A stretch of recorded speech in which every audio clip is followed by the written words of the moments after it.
We begin this hour in northern Nigeria, where Muhammadu Sanusi II has been reinstated and turbaned as the Emir of Kano for a second time.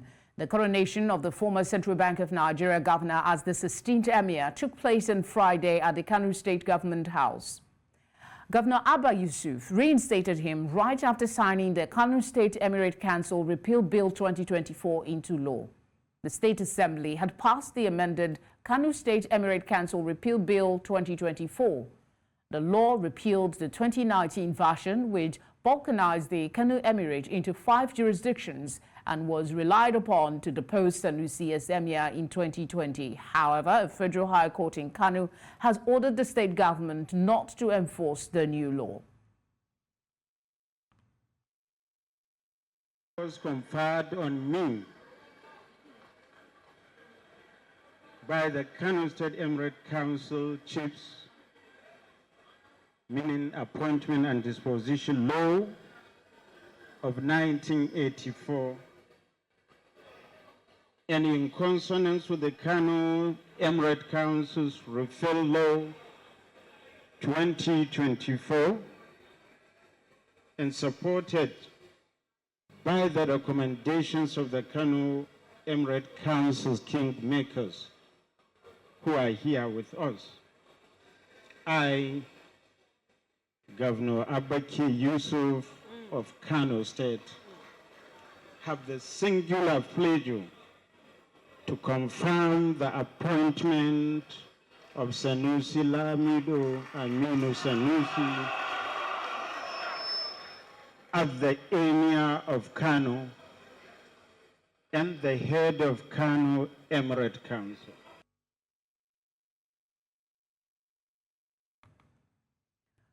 In the meantime, a group of concerned citizens and stakeholders across the country gathered on Friday at the presidential villa, calling on President Bola Tinubu to intervene in the ongoing crisis affecting Kano Emirate. The group also visited the National Assembly over the same matter. The protesters, who marched peacefully, carried signs and banners expressing their concerns about the escalating situation in Kano. They urged President Tinubu to use his good office to resolve the crisis and ensure the restoration of peace and stability. Under the auspices of the concerned patriots of Nigeria, the group condemned the actions of the Kano State Governor for dissolving the 5 Emirates Council and reinstating Muhammadu Sanusi II as the Emir of Kano. The Concerned Patriots of Nigeria, CPN, therefore condemn the actions of Kano State Governor. The governor's choice of action flies in the face of reasons and has no place in sane and civilized society. We urge Governor Yusuf to retrace his steps and stop further undermining the peace of Kano State and, by implication, the peace of the nation Nigeria. We also condemn the new Nigerian People's Party, NNPP, dominated Kano State House of Assembly, that they have cemented their place as a conclave of shame to have reverted into a mere rubber stamp for the megalomaniac tantrums of the state governor. They, alongside Governor Yusuf, have taken their desperation to an extent that could set the ancient city of Kano on fire and cause breaches in the land. The President of the Federal Republic of Nigeria to call Governor Yusuf to order, since the provocation he is causing in Kano State could affect the entire country, Nigeria.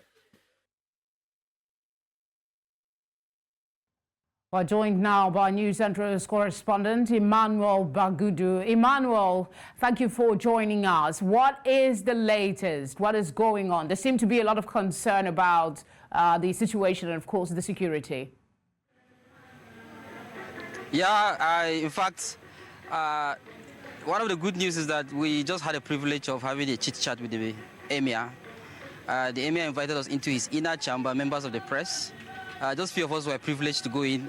We had a 5-minute chat and we prayed for him. And he told us that we should not worry about anything and everything is under control. And he's here for now, right behind me. That is where he is. But he said everything should be calm. He's right inside. Of course, cameras are not allowed inside. But we spoke to him one-on-one and he confirmed to us that those, spreading the narrative of conflict are people who are just doing that based on selfish interest.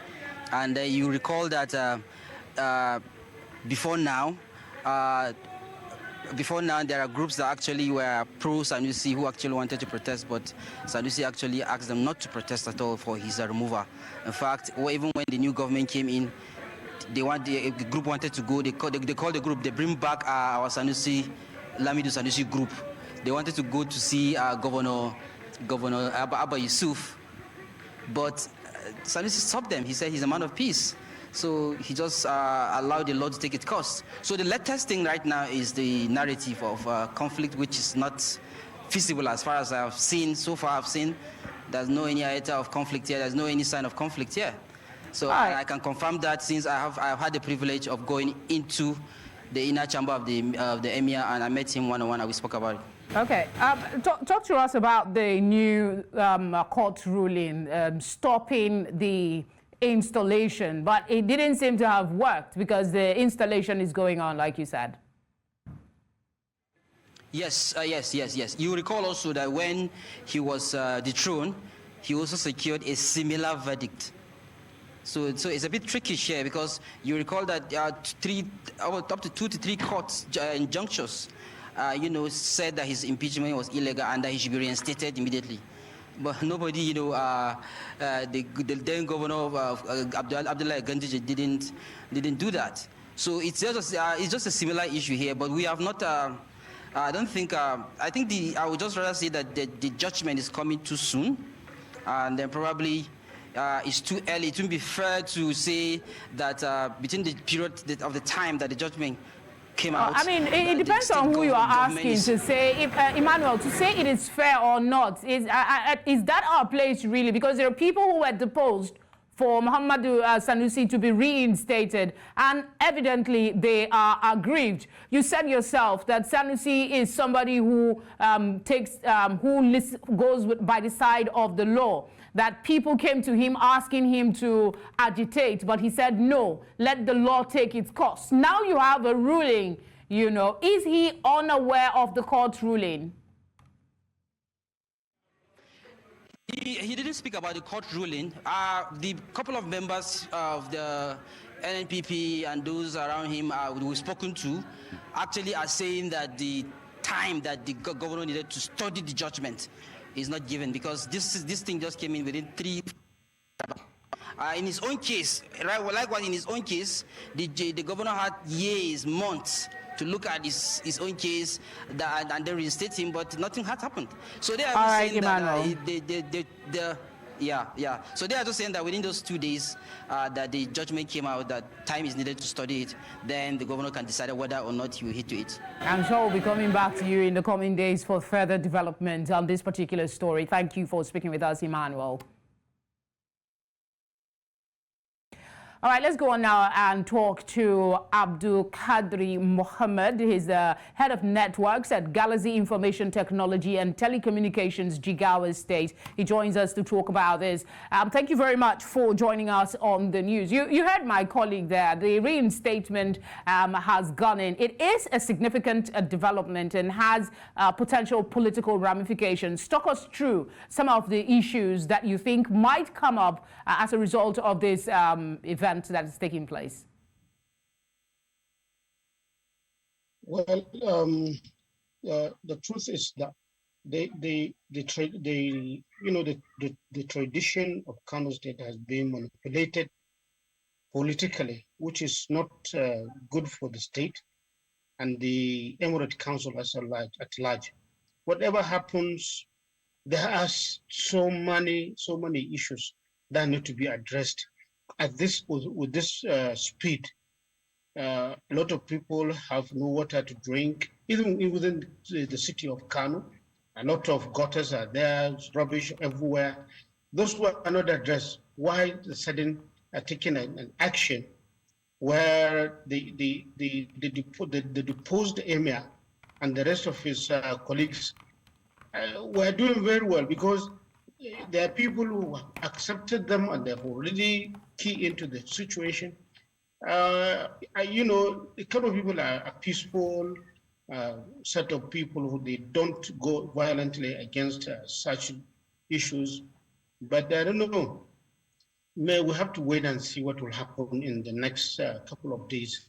Okay. And, do you then we'll be expect able to strong see reactions from those that have now been deposed? 5 emirates dissolved into one now. Do you expect them to be some concerns? There's already protests in Abuja asking the National Assembly, I believe, and the the presidency to step into the matter. They feel it's a disruption of the security of the state. Do you share that view as well?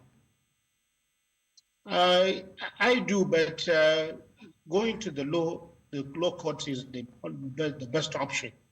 I know the deposed Emir of Kano and the rest of they are all peace-loving people, even before the issue or the issue of destroying them come about. The Kano people to stay calm and allow peace to reign in the state for the well-being of everybody. And I believe nothing violent will happen. In fact, he called in people of Kano not to do any demonstration, and I believe it goes around throughout the state. This is my take. All right, Abdulkadir, thank you very much for speaking with us. We appreciate your time. You're welcome. Thank you, Stu. Let's head on now to Imo State and the politics there. The Governorship Election Petitions Tribunal in Abuja has upheld Hope Uzodinma's position as the Imo State Governor in a unanimous decision. Presided by Justice Oluyemi Akito Osadebe's 3-man panel, the tribunal affirmed Uzodinma's election, ruling it in compliance with the Electoral Act. The petition filed by the Labour Party and its candidate, Ethan Achonu, was consequently dismissed. Uzodinma of the All Progressive Congress secured victory in 2022 with 540,308 votes as declared by the Independent National Electoral Commission. Senator Samuel Anyanwu of the People's Democratic Party obtained 71,503 votes, while Achonu trailed in the 3rd place with 64,081 votes. Now, despite Achonu's allegations of electoral malpractice, the tribunal upheld Uzodinma's mandate. And to one of our headliners, the Federal High Court sitting in Lagos has ordered an interim forfeiture of the sums of $4.7 million, 830 million naira, and several properties linked to a former governor of the Central Bank of Nigeria, Godwin Emefiele. Justice Yelim Bogoro gave the order following an ex parte application by counsel to the Economic and Financial Crimes Commission, Bilkisu Buhari. The EFCC had approached the court for an interim forfeiture of the monies and properties under Section 17 of the Advanced Free Fraud and Other Fraud-Related Offences Act 14/2006, Section 44, subsection 2B of the Constitution, and under the inherent jurisdiction of the court. The monies forfeited to the federal government in the interim were said to be warehoused in First Bank, Titan Bank, and Zenith Bank, being operated by Omoile Anita Joy. Others include Deep Blue Energy Service Limited, Exact Quote Bureau de Change Limited, Lip Palm Investment Services Limited, Tatler Services Limited, Rosadul Global Resources Limited, and TIL Communications Nigeria Limited. The Kogi State Police Command has rescued 5 victims kidnapped earlier at Areswari area of Ajokuta, Kogi Central. They were said to have been rescued in Odogo by the police in collaboration with the local vigilantes on Thursday. In a statement issued Friday, the State Police Public Relations Officer, SP William Aya, stated that the victims were kidnapped on the 17th of May while in transit along the Ajokuta-Adogo Road. He explained that the hoodlums engaged the team in a gun duel but abandoned their victims and fled due to the superior firepower of the police. Let's talk a bit of health. The Coordinating Minister of Health and Social Welfare, Professor Muhammad Pate, announced a substantial surge in enrollment quotas for medical and health professional schools. The quota has now been moved up from 28,000 to 64,000 annually. Speaking at a ministerial briefing in Abuja, concerns were raised over the escalating emigration of healthcare workers due to poor conditions. Data showed significant departures of consultants and resident doctors seeking better prospects abroad. Party emphasized the need for concerted efforts in education and infrastructure to address the healthcare workforce deficit. He highlighted progress in primary healthcare centers with an increase in skilled bed attendants and recruitment of over 2,400 health workers for rural areas. Additionally, the government disbursed funds to improve healthcare accessibility, with 23 states already benefiting. Still talking health, the Oyo State Governor, Seyi Makinde, has approved the immediate recruitment of doctors, nurses, consultants and other healthcare professionals in the state. Chairman Hospital Management Board, Aki Fagbemi, in a statement issued after meeting with the leadership of the National Association of Nigerian Nurses and Midwives in Ibadan, the state capital, said the move was to address the pressing issues raised by the healthcare workers. Fagbemi said the significance of the governor's decision to recruit additional healthcare professionals is to address the shortfall of staff in hospitals and healthcare centers across the state. Minister of Works David Umahi has held a stakeholders meeting to address compensation and environmental issues regarding the Lagos-Calabar Coastal Highway project. This is the third stakeholders meeting being held since the announcement of the project after some demolitions were carried out. Nigeria's Minister of Works, David Umahi, has announced that the federal government will do away with the proposed new route of the Lagos-Calabar Coastal Highway from kilometers 16 to 25 off the 47-kilometer highway and revert to the gazetted alignment. Umahi disclosed this in Lagos at the third stakeholders meeting of the Coastal Highway project on Thursday. Nigeria's Air Force has called for collaboration with air chiefs from across the continent to leverage on aerospace innovations in an effort to boost regional security. This was during the opening ceremony of the Third African Air Force Forum, organized by the Air Force as part of its 60th anniversary celebrations. News Center's Joshua Imarai has the details. It was a gathering of air chiefs, commanders and senior air officers from across Africa. The event, which drew attendees from across the continent, also commemorated the Nigeria Air Force 60th anniversary. Stakeholders at the gathering said there is a need for strategic partnership across Africa to drive aerospace innovation and enhance regional security. It is widely acknowledged that sub-Saharan Africa faces a multitude of security challenges. In addressing these threats, air power has emerged as a means of choice due to its unique characteristics of speed, lethality, and ubiquity. Therefore, this gathering of air chiefs could not have come at a better time than now, when the yearning for collaboration towards peace and stability on the continent is at its peak. Nigeria's Minister of Defense, who was in attendance, says that government has continued to invest on the Air Force as part of its efforts to reposition the force. The federal government of Nigeria under President Bola Tinubu has made substantial investment in platforms and equipment acquisition for the Nigerian Air Force. This is also complemented with continuous support to the service to reactivate and upgrade its existing platforms via both local and international partnerships. Events of this nature, therefore, are parts of efforts geared toward complementing government support to the service in order to maximally exploit available resources for enhanced operational effectiveness. The Third African Air Force Forum coincides with the Nigerian Air Force's 60th anniversary and has assembled Air Force chiefs and commanders across the African continent. They are emphasizing the need for strategic partnership in order to drive aerospace innovation and boost air security across the continent. In Abuja for News Central, I am Joshua Imarai. The 3-Division General Court Martial of the Nigeria Army, Maxwell Corby Cantonment, sitting in Jos, the Plateau State capital, has dismissed 6 convicted soldiers, demoted 1 in rank, and reprimanded another for various offenses against the Code of Conduct of the Nigerian Army. This came to light at the judgment of the 8 convicted soldiers who erred in the course of performing their constitutional responsibilities. News Center's Chizoba Anyowe was there and now reports. Rising from the inauguration of this General Court-Martial in February this year, the president of the court promised that professionalism will be upheld to ensure justice is served. The court-martial was to bring to justice personnel that have erred, pleaded guilty, and convicted for various criminal offenses ranging from theft and sale of arms and ammunition, criminal conspiracy, and false documentation.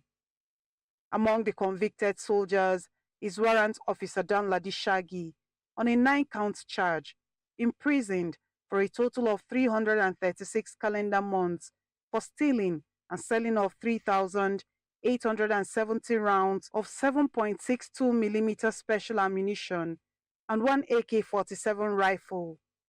He was also demoted a rank and will pay back a total sum of 5,035,000 naira to the 3 Division of the Nigerian Army, the cost of the ammunition he sold. President of the General Court-Martial said all acts of the convicted soldiers were despicable and punishable. The General Court-Martial considered your action as a very despicable, inexcusable, and inconsistent with service discipline, which you must be sanctioned. The court also listened and considered your remorseful plea in mitigation of sentence and your unprofessional conduct. Accordingly, the court considered the implication of your action on internal security within the country. Both prosecuting and defense counsels were comfortable with the judgments. On behalf of the defense, thank you. I know the stress you're going through to come up with these judgments and sentences. We wish to appreciate you finally. Thank you very much, sir. Pray that God Almighty continue to bless my Lord with more wisdom. In Solomon, right? And I appreciate your worship. You are most grateful, my Lord. A date is yet to be fixed for the continuation of judgment of the remaining accused soldiers and 1 officer. In Just for News Central, Chizoba Anyowe. In a move to strengthen food security in Borno State, the Northeast Development Commission and the Chad Basin Development Authority have partnered to revitalize the Alau Dam in Maiduguri. This commitment came following a request by the Chad Basin Development Authority at the NEDC office in Maiduguri. News Center's Umaru Kirawa completes the report. The Alau Dam, an important water source for irrigation and agricultural activities in the region, has faced years of neglect, hampering the area's ability to produce sufficient food to meet the needs of its population and beyond. During the visit by officials of Chad Basin Development Authority to Northeast Development Commission office in Maiduguri, the 2 organizations discussed strategies to breathe new life into the dam and ensure its efficient operations. This multi-million project, after successful execution, will curtail flood disasters across the state. The Chad Basin Development Authority also presented several requests to the Northeast Development Commission aimed at addressing the region's pressing needs. We are requesting for the desilting and dredging of water channels of about 10 kilometers in Ghana and construction of dikes at strategic locations for both rain-fed and irrigation activities to boost food security. The NEDC has committed substantial resources to the project with the aim of restoring the Alau Dam's capacity and enabling it to serve as a reliable source of water for farmers in the area. We have a lot of areas we're able to collaborate. You just mentioned about the Alau Dam rehabilitation, which I think we have already awarded a contract. The project is part of the NEDC's broader mandate to spearhead the development and rehabilitation of critical infrastructure in the Northeast. Will involve the federal government, the state government, and ourselves to see how that place can be, especially power, can be resuscitated or rehabilitated. Because I was told if that place is put to use, and functional. It can cater for the power need of not only Borno State, but even some neighboring, we may give small bit to Ethiopia. The partnership reflects a strategic approach to harnessing resources and expertise to overcome development barriers, with a focus on promoting sustainable water management practices and enhancing livelihoods in the Northeast. In Maiduguri for News Central, Umaru Kirawa. Many thanks, Umaru. Let's go back to the story on the Lagos-Calabar Coastal Highway and the meeting with the minister and affected stakeholders, as well as those that have been compensated and the slight change in plans. To discuss this, I'm joined by public affairs analyst Jide Ojo. Jide, it's good to have you on the news. The decision to revert to the original route, that's the change I referenced earlier, avoids disrupting critical infrastructure, but alters the construction plan. Can you analyze the potential impact on project costs and the overall completion schedule? Thank you very much, Felicity. I am of the considered view that from the look of things, it's like due diligence wasn't done from the beginning. There was an original design which was deviated from, and the minister is telling us, oh, they received a certificate of no objection from Bureau of Public Enterprises. They did the environmental impact assessment.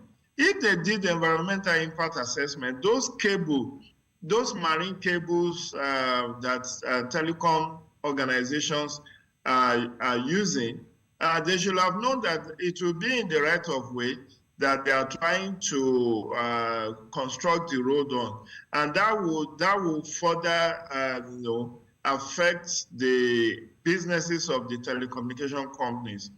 Beyond that, the communities that have been there for, from what I read, about 600 years, I've forgotten the name of the community, community that claim to have been there for 600 years, for which now they are now trying to go back to the original plan. They should have considered all of that.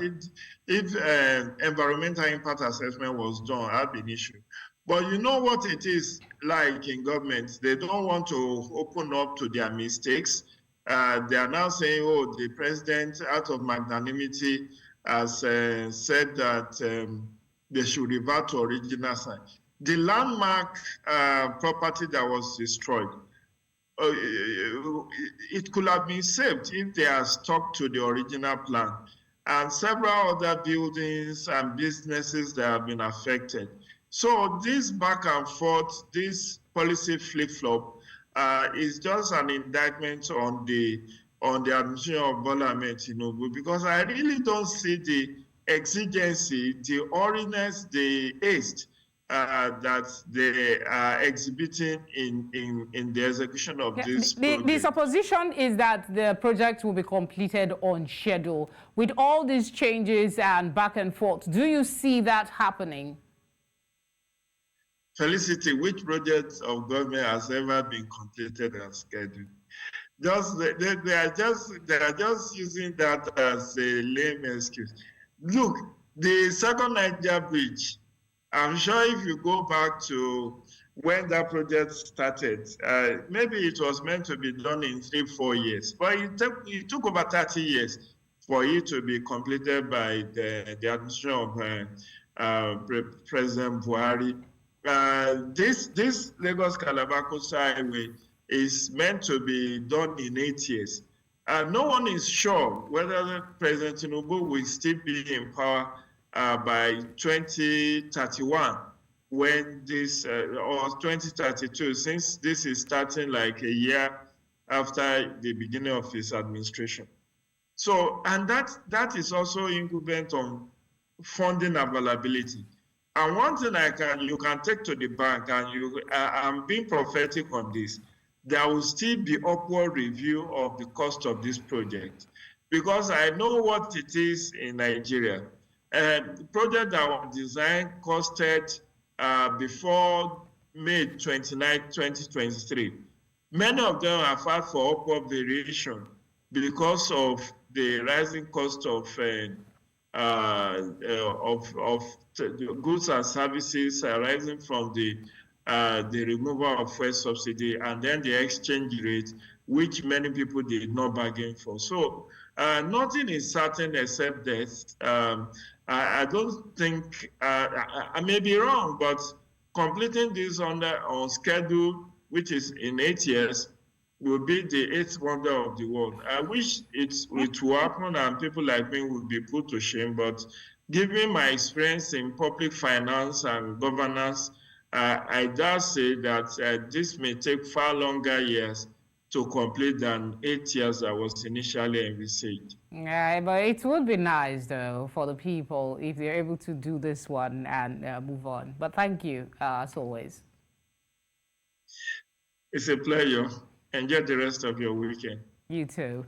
Mali's civilian Prime Minister, Choguel Kokala Mega, has faced criticism from the M5 RFP movement on Friday, marking the first open opposition to the country's military rulers since their seizure of power in 2020.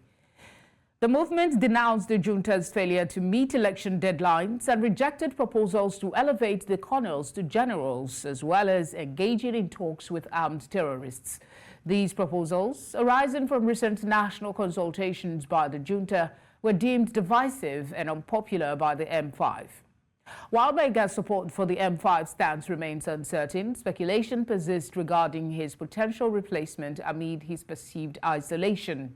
The M5 lamented the breakdown of the pact between civilians and soldiers, highlighting the sidelining of M5 ministers without Mega's consultation.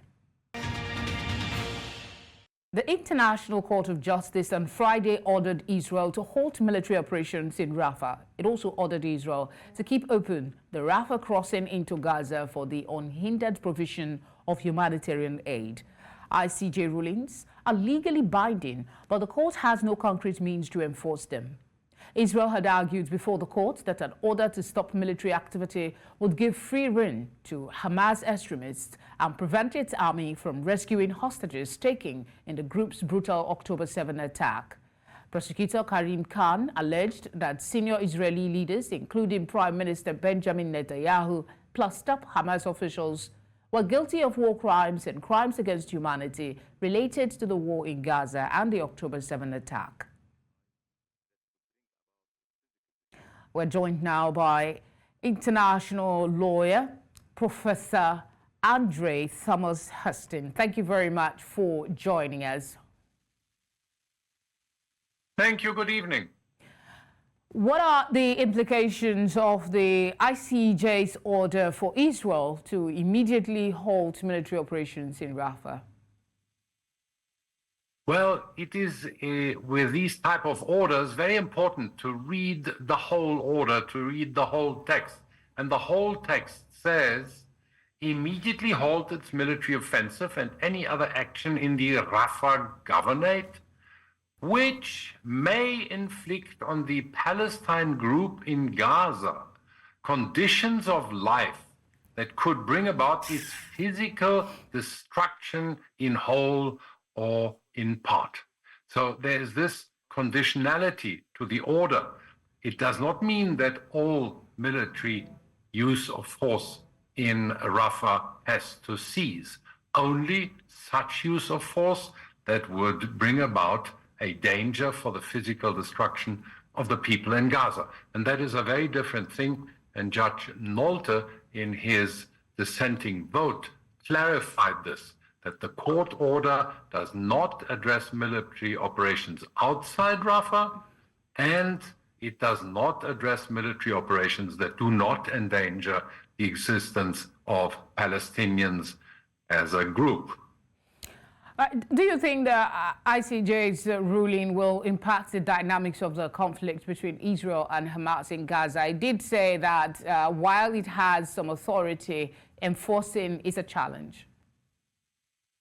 Of course, all the ICJ rulings have, by and large, had no effect. We remember that in 2022, at the onset of the Ukraine conflict, the same ICJ ordered Russia to immediately withdraw from the territory of Ukraine and cease any use of force. And hardly anybody actually took notice of this ruling. So what it will do, it will increase Israel's attention to the laws of humanitarian law, of warfare. It will encourage Israel to make sure that its use of force will only serve the lawful purpose of eliminating those responsible for continuing attacks on Israel. Daily, Hamas continues to fire missiles onto Israeli territory, hitting civilian targets, and to free the hostages. So for that, the order is very useful. It must be welcomed because it is important to remind the parties in a conflict not to commit war crimes, not to be slack on discipline, and of course not to pursue unlawful objectives. As briefly as you can, could you give us a synopsis or an analysis of the legal arguments presented by Israel and the prosecution before the court regarding the war crimes allegations? Well, the Israeli defense team in paragraph 30 of their submission has stated very clearly, the purpose of the Genocide Convention is not to have the court supervise the conduct of armed hostilities by parties to the conflict by the assertion of a genocide. Rather, the convention and the court's jurisdiction are limited to the grave crime of genocide.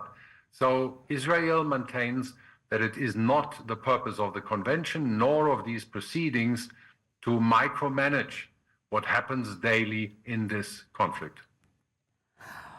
All right, thank you very much for speaking with us. We appreciate your time. It is my pleasure. Good evening. Good evening.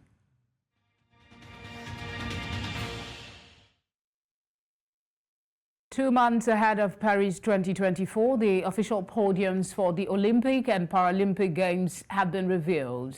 The eco-friendly podiums made by Le Perve Global Concept and Giffard will be the same used at both the Olympic Games from July 26 to August 11 and the Paralympic Games that follow from August 28 until September 8. The podiums, colored gray in homage to the rooftops of Paris and inspired by the design of the Eiffel Tower, will be used for all 329 medal ceremonies at the Olympic Games and each of the 549 ceremonies at the Paralympic Games. It was made from recycled plastic. Ce podium, il reprend effectivement l'idée du design de la Tour Eiffel. C'est vraiment en écho à ce symbole qu'on a souhaité mettre à l'honneur dans le cadre de la médaille des Jeux. Et on trouvait que le podium était aussi très complémentaire finalement de ce symbole de la médaille. Donc on retrouve en fait les lignes de cette Tour Eiffel, de la structure métallique de la Tour Eiffel. Oui, c'était important aussi sur le design de choisir des couleurs qui font écho au toit de Paris. Et effectivement, quand on gagne une... And that's all at this hour. But before we go, let's take another look at some of the major stories. Muhammadu Sanusi II has received reinstatement later and banned as 16th Emir of Kano. Ex-CBN Governor Emir to forfeit $4.7 million, 830 million naira, mansions orders. Mali junta comes under fire from PM's allies for the first time. Do send your eyewitness reports to the number showing now on your screen, or you can follow us on social media at News Central TV to do that. You can watch us live on DSTV channel 422, Star Times channel 274, Apple TV and on YouTube. Thank you for watching.